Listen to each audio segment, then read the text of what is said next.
Solo la omnipotencia y el amor de Dios podía inventar la Eucaristía. Él instituye la Eucaristía para que todo ese amor se perpetúe. El amor infinito de Dios por ti.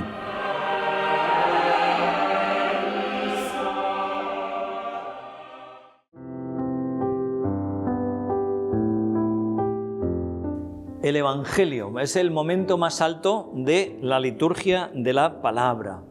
Cristo, dice el concilio, anuncia hoy su Evangelio. A 20 siglos de distancia podemos escuchar su palabra, nosotros. Y al mismo tiempo, pues es una palabra que es viva y eficaz. Y que para nosotros, ¿cuántas veces dice el Evangelio? Jesús habla y dice, los apóstoles no entendieron lo que les decía. Pues hoy nosotros tenemos 20 siglos después, con la ayuda del magisterio, de la tradición, del Espíritu Santo, nosotros tenemos más luz para comprender el Evangelio que lo que tenían los apóstoles. Entonces, la Iglesia nos anuncia el Evangelio, hace que Cristo nos hable. Y bueno, en cuanto a las cosas concretas, pues sabéis que el sacerdote o el diácono pues signa con la señal de la cruz el libro, después se signa a sí mismo como un signo de purificación también para recibir la palabra, y al final de proclamarlo pues lo besa como signo de veneración. Antiguamente en la misa preconciliar la liturgia de la palabra tenía una parte mucho menos importante, menos relevante. Primero, pues porque se hacía en latín, con lo cual el pueblo se quedaba como out, Entonces, al hacer la misa en lengua vernácula y al redescubrir la importancia de la liturgia de la palabra, lo que se procura es presentar los primeros o los pasajes más importantes de la Escritura al pueblo. Esto, bueno, lo explico aquí en un momento. Como sabéis, pues está, por una parte, lo que es el ciclo dominical y después está lo que se llaman las ferias, o podemos decir la misa de diario, ¿no? Pues aquí en el ciclo dominical sabéis que hay ciclo A, ciclo B y ciclo C. No hay que decir pues que en los domingos hay 2 lecturas, primera lectura, Salmo, segunda lectura, Evangelio. Entonces en estos ciclos cada año se suele seguir una lectura continuada de un Evangelio, normalmente de los sinópticos. No recuerdo ahora si es Mateo, Marcos y Lucas o Lucas, pero bueno, los 3 sinópticos se leen aquí, y el Evangelio de San Juan se reserva pues para la Semana Santa o para otros tiempos fuertes. A veces durante la Cuaresma se lee bastante del Evangelio de San Juan. ¿Qué es lo que se pretende? Pues presentar al pueblo la mayor parte de la Escritura. Y después en las ferias de diario pues hay un ciclo doble, que es año par y año impar. Entonces aquí hay 2 lecturas. En la primera lectura es doble y el Evangelio es común. Si es año par, tiene una primera lectura, que puede ser del Antiguo Testamento o del Nuevo, y el Evangelio pues es común para los 2. O sea que si es año par o año impar, cambia la primera lectura, y el Evangelio es siempre común para los 2. Entonces, de esta manera, la Iglesia lo que pretende, como digo, es acercar la mayor parte de la Biblia, por lo menos los pasajes más importantes, de tal manera que una persona que va a misa diariamente por años, pues solamente de estar en la misa atenta, casi ha leído la mayor parte de la Escritura, o por lo menos los pasajes más significativos.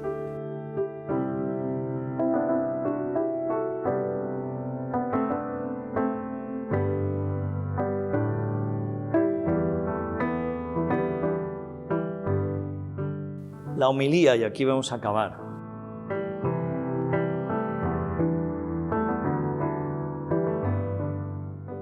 Bueno, de la homilía, pues a vosotros, como digo, no os voy a decir mucho, como digo, es más para los curas, pero ¿qué hay que decir? Pues que la homilía está reservada a un ministro ordenado.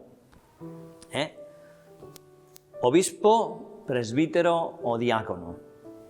Son los únicos que pueden hacer la homilía. ¿Por qué? Pues bueno, pues ¿y esto qué es? Es un clasismo, es que aquí solo los curas, los enchufados, ya estáis separando, estáis haciendo de menos a los seglares. Pues no, porque la homilía no es un discurso humano, sino que unido y como parte de esa liturgia de la palabra, fijaos, la homilía tiene una fuerza cuasi sacramental. No sé si esto se entiende o no se entiende, pero yo os puedo dar testimonio, siendo sacerdote, pues claro, predicas, hablas, ves, miras, y muchas veces yo cuando estoy hablando veo en las caras que la palabra de Dios está entrando a esa persona hasta lo más íntimo. Y claro, para nosotros en cuanto sacerdotes, pues claro, también en cuanto hombre dices, ¿qué voy a decir? ¿No? Y a veces nos entran ahí nuestros nervios. ¿Y qué voy a decir? Y claro, al final acabas comprendiendo que yo no tengo que decir más que dejar hablar al Señor. Yo tengo que tener claro que no estoy ahí para predicar mis opiniones, mis ideas, sino que estoy para transmitir la palabra de Dios y para hacer que la palabra de Dios se ilumine vuestra vida, la vida de cada uno en este momento. Entonces tú predicas con esa convicción de que no es una palabra humana lo que tú predicas, lo que tú anuncias, sino que es la palabra de Dios. Y ves que cuando la anuncias, esa palabra tiene fuerza por sí misma, aunque tú seas tartamudo como Moisés, porque esa palabra tiene fuerza y fuerza salvadora. Y ves que después viene uno y se ha convertido, y que esa homilía que tú has dicho le ha tocado y ha cambiado la vida de una persona. Y entonces tú ves y comprendes que claro, no es por lo que tú has dicho, sino porque la palabra de Dios tiene fuerza en sí misma. Pero por eso es tan importante que los sacerdotes seamos fieles para anunciar lo que tenemos que anunciar, para decir lo que tenemos que decir. No palabras humanas, no opiniones, sino transmitir la verdad del Evangelio. Y así dice, la predicación de la palabra no es la mera transmisión intelectual de un mensaje. No es solo informar, sino que, como dice San Pablo, la palabra de Dios es poder de Dios para la salvación de todo el que cree. Es una palabra que es una bomba, que lleva vida, que rompe, que vivifica, que convierte, que transforma.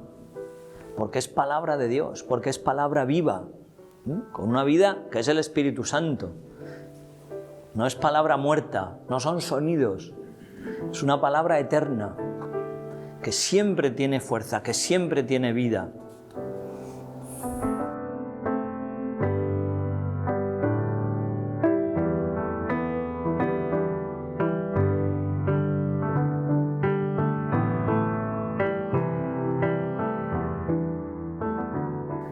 Pues nada, claro, aquí dice, el sacerdote antes de ser predicador tiene que ser creyente y orante.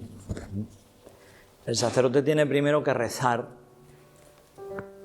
que tener esa intimidad con la palabra de Dios, tiene como que rumiarla, saborearla, para poder después transmitirla.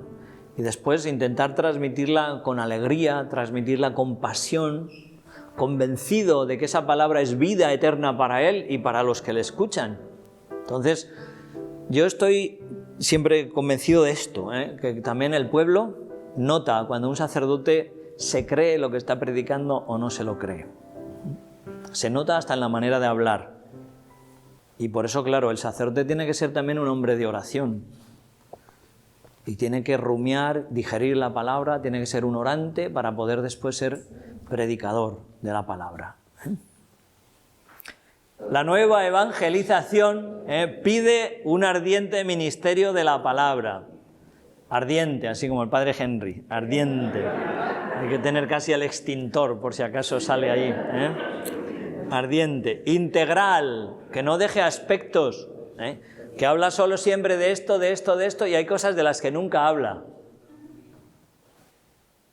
Pues que ¿Hay que hablar del demonio? Pues hay que hablar del demonio, es parte de la fe. ¿Hay que hablar del pecado? Pues hay que hablar del pecado. ¿Hay que hablar del infierno? Pues hay que hablar del infierno. ¿Hay que hablar del cielo? Pues claro que sí. Y de la gracia, y de ser hijos de Dios, y de la alegría de la fe. Hay que hablar de todo, porque el mensaje cristiano es un todo, es un conjunto. Entonces tiene que ser un anuncio integral, donde nada puede quedar fuera. No se pueden hacer recortes. Y claro, os puedo decir también que predicar, lo más difícil que tiene predicar es que te compromete a ti mismo. Claro, es muy cómodo estar sentadito y callado. Pero claro, cuando yo abro la boca, jolín, el primero que se está poniendo en evidencia soy yo. Entonces, si yo digo esto y esto y esto y esto, pues claro, después me obligo a mí mismo a intentar vivirlo. Y por eso también los sacerdotes podemos tener la tentación de callarnos ciertas cosas, porque al no decirlas, tampoco me obligo yo a vivirlas. Y a lo mejor me resultan incómodos. Pero claro, eso es tanto como traicionar la verdad y traicionar la santidad, ¿no? Su eficacia está basada antes que nada en la ayuda divina, en esa potencia que tiene la palabra de Dios en sí misma. Pero dice, pues tiene que ser realizada, los sacerdotes tenemos que prepararnos lo mejor posible, lo mejor que podamos o que sepamos. Después, pues bueno, tendremos nuestras limitaciones, pero Dios cuenta con ellas. Dios cuando nos eligió, pues nos eligió como éramos, así. Pues ya está, da lo que da, pues el resto ya lo pongo yo, dice el Señor. Tú no te preocupes que el resto ya lo pongo yo, tú haz todo lo que puedas. Pues eso es lo que tenemos que intentar hacer los sacerdotes. ¿Cuál debe ser el fundamento? Pues evidentemente la palabra de Dios, el magisterio de la Iglesia, la vida de los santos, los doctores. No podemos predicar tonterías. Hay que dar una doctrina que sea sólida, que sea sana. Y si es posible, pues que sea, bueno, inteligible, articulada, pues si es posible atractiva, pues claro, mucho mejor. Porque la verdad yo creo que siempre es atrayente en sí misma, porque la verdad es la verdad. Y el corazón humano, el intelecto está hecho para la verdad, para la belleza, para el amor. Y si tú anuncias eso, pues espontáneamente el corazón tiende hacia eso y se siente reconocido en eso y lo quiere. A lo mejor se echa para atrás porque le cuesta, pero ve que eso es la verdad y que eso es lo que busca y que eso es lo que le llena. Y termino aquí. A los que escuchan la palabra deben mantener aquella disposición de la que habla San Agustín. Toda la solicitud que observamos cuando nos administran el cuerpo de Cristo, para que ninguna partícula caiga en tierra, ese mismo cuidado debemos poner para que la palabra de Dios que nos predican, hablando o pensando en nuestras cosas, no se desvanezca de nuestro corazón.